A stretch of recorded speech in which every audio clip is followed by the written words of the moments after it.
بسم اللہ الرحمن الرحیم۔ 11ویں جماعت کے عزیز طلباء و طالبات، السلام علیکم۔ میں پروفیسر طارق نعیم بدر، شعبہ اردو دا کنسیپٹ اکیڈمی اسلام آباد آپ سے مخاطب ہوں۔ عزیز طلباء و طالبات، پچھلے لیکچر میں ہم نے سبق شروع کیا تھا نظم، جس کا عنوان تھا شہزادے کا چھت پہ سونا اور پری کے ہاتھوں اغوا ہونا۔ اس کے کچھ جو اشعار ہیں وہ ہم پڑھ چکے، کچھ اشعار ابھی باقی ہیں، تو کوشش کریں گے کہ یہ مکمل ہو جائیں، نہیں تو پھر انشاءاللہ اگلے لیکچر میں۔ تو سبق کی طرف آتے ہیں۔ تشریح ہم نے 4 اشعار کی کر لی تھی۔ 5واں شعر ہے کہ وہ سونے کا جو تھا جڑاؤ پلنگ۔ پینسل کاغذ لے کے بیٹھیں، الفاظ کے معنی بورڈ پہ لکھوں گا، آپ ساتھ ساتھ اپنے پاس نوٹ بک پہ تحریر کریں۔ وہ سونے کا جو تھا جڑاؤ پلنگ، کہ سیمی تنوں کو ہو جس پہ امنگ، کھنچی چادر ایک اس پہ شبنم کی صاف، کہ ہو چاندنی جس صفا کی غلاف۔ تو پہلے لکھ لیں الفاظ کے معنی۔ جڑاؤ کے معنی جڑا ہوا، جڑاؤ جڑا ہوا۔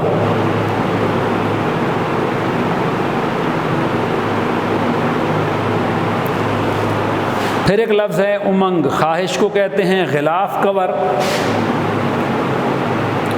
امنگ لکھیں خواہش،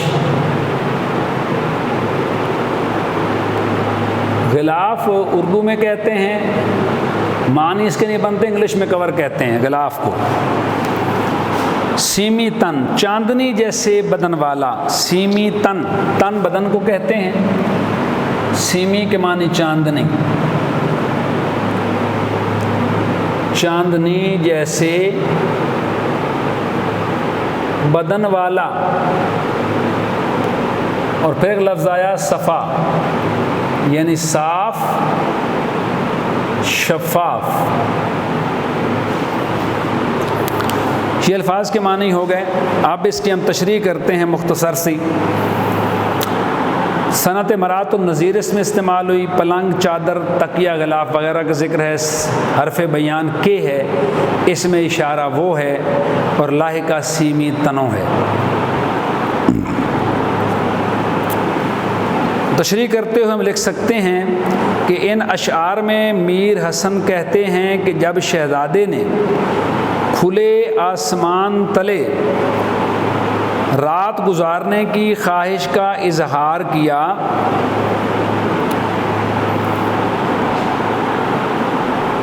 تو شہزادے کی خواہش کو پورا کرنے کے لیے بادشاہ کے حکم پر شہزادے کا پلنگ چھت پر بچھا دیا گیا۔ یہ پلنگ سونے سے بنا ہوا تھا اور اس پر قیمتی ہیرے جواہرات جڑے ہوئے تھے۔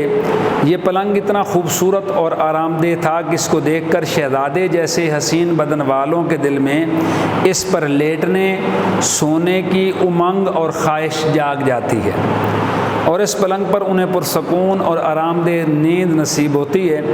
شاعر کہتے ہیں کہ اس پلنگ پر ایک نہایت خوبصورت اور شبنم کی طرح نرم ملائم چادر بھی بچھا دی گئی۔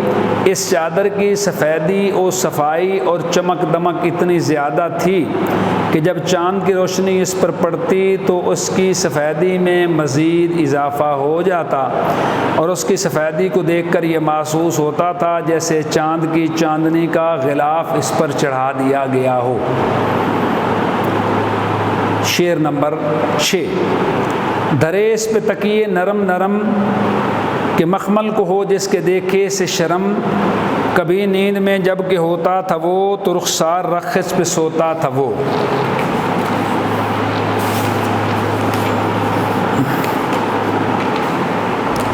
بے نظیر سے مراد ہے بے مثال۔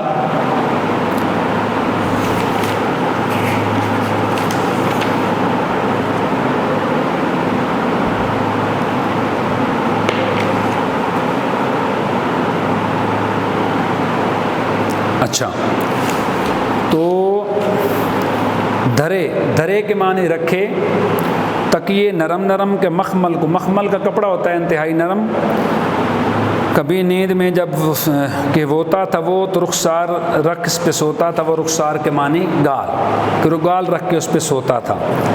تو اس میں فنی محاسن جو ہیں مرکب توصیفی ہے بدر منیر، سابقہ ہے بے نظیر۔ تو کہا ان اشعار میں میر حسن اپنی بات کو آگے بڑھاتے ہوئے کہتے ہیں کہ جب شہزادے کے لیے محل کی چھت پر صاف شفاف بستر اور اعلیٰ چادر بچھا دی گئی، اور اس کے بعد بستر پر نرم اور گداز اور ملائم تکیے بھی انتہائی نفاست سے رکھ دیے گئے، شاعر کہتا ہے کہ وہ تکیے اتنے نرم اور اعلیٰ معیار کے تھے جیسے مخمل جیسے نازک کپڑے کو بھی اس کی نرمی اور نازکی دیکھ کر شرم آ جائے، اور مخمل کو اپنا مقام و مرتبہ بہت پست معلوم ہونے لگے۔ اگلے شعر میں شاعر مزید کہتے ہیں کہ یہ نرم نرم تکیے شہزادے کے بستر پر اس لیے رکھے گئے تھے کہ جب وہ بستر پہ لیٹتا تھا تو اپنا خوبصورت چہرہ ان تکیوں پہ رکھ دیتا، اور جب شہزادہ عالم خواب میں ہوتا تو ان نرم تکیوں پر اپنے نرم و نازک گال رکھ کر خوب مزے کی نیند سوتا اور ایک پرسکون نیند کے مزے لیتا، پرسکون نیند کا مزہ لیتا۔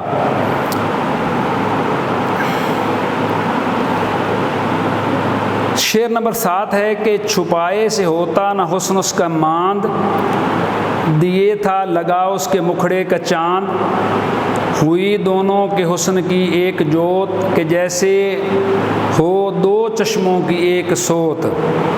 ماند کے معنی ہوتے ہیں مدھم،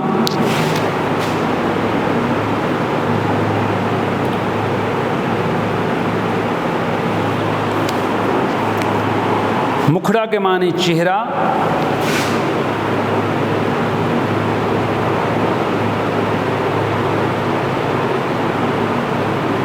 سوت کے معنی چشمہ،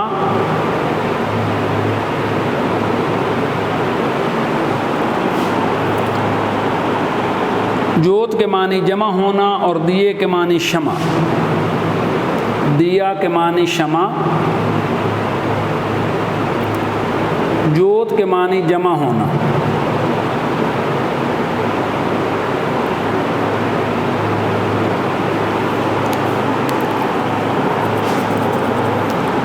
صنعت تکرار اس میں حسن ہے، دو بار استعمال ہوا۔ صنعت تشبیہ ہے، دونوں کے حسن کو دو چشموں کی سوت کہا ہے۔ حرف بیان اس میں کہ استعمال ہوا۔ تشریح کرتے ہوئے ہم لکھیں گے میر حسن ان اشعار میں اپنی بات کو آگے بڑھاتے ہوئے کہتے ہیں کہ جب شہزادہ چاندنی رات میں محل کی چھت پر لیٹ گیا تو اس کا حسن و جمال اتنا زیادہ تھا کہ اس کی خوبصورتی تکیے میں منہ چھپانے سے بھی کم نہیں ہوتی تھی، اور اس کے خوبصورت چہرے کو دیکھ کر ایسے لگتا تھا کہ جیسے آج اس کے حسین چہرے پر کئی چاند چمک رہے ہوں، اور چاند کی کرنوں نے اس کے حسن کو مزید بڑھانے کے لیے اس کے چہرے پر نور کے چراغ روشن کر دیے ہوں۔ اور اگلے شعر میں شاعر شہزادے کے حسن کو چاند کے حسن سے ملاتے ہوئے کہتا ہے کہ دونوں اپنی اپنی جگہ بے مثال حسن کے مالک تھے، لیکن جب اس چاندنی رات میں دونوں کا حسن ایک ساتھ اکٹھا ہوا تو یوں لگ رہا تھا کہ جیسے حسن کے یہ دونوں چشمے ایک ہی جگہ سے پھوٹ رہے ہیں، یعنی شہزادے اور چاند کے حسن کا منبع اور سر چشمہ ایک ہی ہے۔ یہ ہم لکھ سکتے ہیں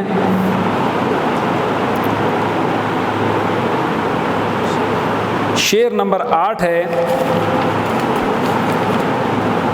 کوشش کرتے ہیں کہ یہ شعر نمبر 8 پڑھ لیں، اس کے بعد 9، 10، 11، 12، 13 4 شعر انشاءاللہ کل پڑھیں گے، اگلے لیکچر میں پڑھیں گے۔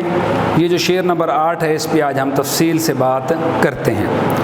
تو کہا کہ وہ سویا جو اس آن سے بے نظیر، رہا پاسباں اس کا بدر منیر، ہوا اس کے سونے پہ عاشق جو ماہ، لگا دی ادھر اس نے اپنی نگاہ، بے نظیر کے معنی بے مثال، بدر منیر کے معنی روشن چاند، اور پاسباں سے معنی محافظ۔ لکھ لیں، بے نظیر کے معنی بے مثال،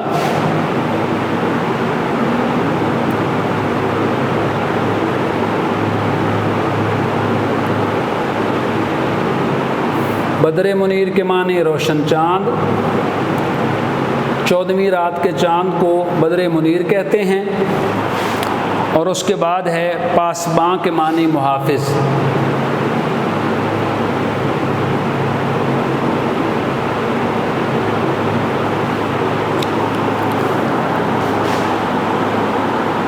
مترادف الفاظ ہیں بدر اور ماہ، ماہ بھی چاند کو کہتے ہیں اور بدر بھی چاند کو کہتے ہیں۔ ماہ بھی آپ لکھ لیں، ماہ کے معنی چاند۔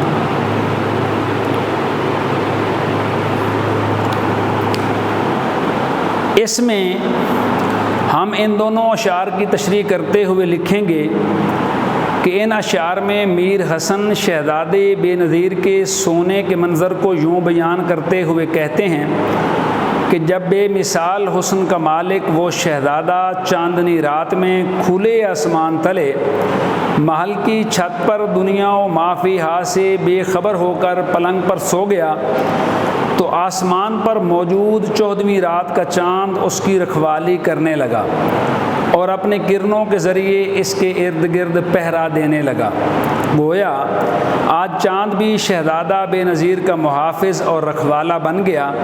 شاعر مزید کہتے ہیں کہ شہزادے کا چہرہ نیند کے عالم میں اتنا خوبصورت لگ رہا تھا اور اس کے سونے کا انداز اتنا پیارا تھا کہ چاند اس کے سونے کے اس خوبصورت انداز پر فریفتہ ہو گیا، معنی عاشق ہو گیا اور اس کی محبت میں مبتلا ہو گیا۔